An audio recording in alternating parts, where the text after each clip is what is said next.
এটি হচ্ছে মায়ানমারের ওপার থেকে মেরেছে এই মর্টার শেল।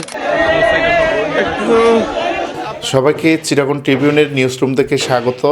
কিছুক্ষণ আগে টেকনাফ হোয়াইকং তেসি ব্রিজ এলাকায় মায়ানমার থেকে ছোড়াগুলিতে এক কিশোরী নিহত হয়েছেন। পাশাপাশি এই ঘটনার পর স্থানীয়রা টেকনাফ কক্সবাজার যে মহাসড়ক রয়েছে সেই মহাসড়ক কিন্তু অবরোধ করেছেন।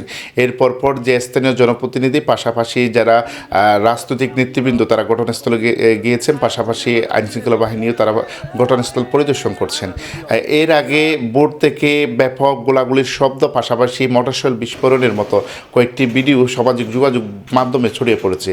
যে ভিডিওগুলো বিশ্লেষণ করে দেখা যায় যে হোয়াইকং তেসি ব্রিজ এলাকার যে পূর্ব পাশে যে বেড়িবাঁধ রয়েছে সেই বেড়িবাঁধ দিয়ে আরসার সদস্যরা বাংলাদেশের দিকে ফালিয়ে আসছেন দলে দলে। এরপর আমরা ভিডিওতে দেখা যায় বেশ কয়েকজন আরসার সদস্য গুলিবিদ্ধ, তাদের সাথে তারা যে সামাজিক যোগাযোগ মাধ্যমে যে বক্তব্য দিয়েছেন সেই বক্তব্য অনুসারে আমরা যেটি জানতে পেরেছি সেখানে যে মায়ানমারের যে জান্তা সরকার সেখানে বিমান হামলা পাশাপাশি তারা স্থল ভাগে তারা হামলা চালিয়েছে। এই হামলার জেরে যারা যে তুরধার দেয়া এবং বেশ কয়েকটি দ্বীপে অবস্থানরত যে আশা সদস্যরা তারা বাংলাদেশের দিকে পালিয়ে আসে।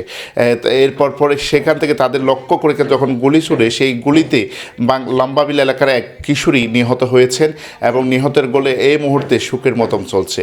স্থানীয়রা যেটি বলছেন সীমান্ত যেন নজরদারি বাড়ানো হয়, পাশাপাশি সীমান্তে যেন যে নিরাপত্তা সেই নিরাপত্তা বাড়ানো হলে যে সংঘাত সেই সংঘাত কিছুটা কমবে বলে স্থানীয়রা বলছেন। কিছুক্ষণ পর ব্যাপক গোলাগুলির শব্দ পাশাপাশি মটরশেলের যে বিস্ফোরণ সেই বিস্ফোরণের শব্দ বেশি আসছে। পাশাপাশি সীমান্তের যে লম্বাবিল এলাকা এবং উঞ্চিপ্রাং যে এলাকা রয়েছে সেইখানকার মধ্যখান যে স্থানটি রয়েছে সেখান থেকে মাস্টরের যে প্যারা রয়েছে সেখানে যারা শাসি পাশাপাশি যারা স্থানীয় রয়েছেন তারা কিন্তু নিরাপদে চলে আসছেন, পাশাপাশি আইনশৃঙ্খলা বাহিনী থেকেও তাদেরকে এই তথ্যটা ছড়িয়ে দিচ্ছেন। তবে স্থানীয়রা ব্যাপক ভয় রয়েছেন, পাশাপাশি যে গুলির শব্দে সেই গুলির শব্দে কিন্তু তারা এক প্রকার আতঙ্কিত। তবে প্রশাসন থেকে তাদেরকে নিরাপদে নেওয়ার পাশাপাশি বিভিন্ন তারা উদ্যোগ নিয়েছেন।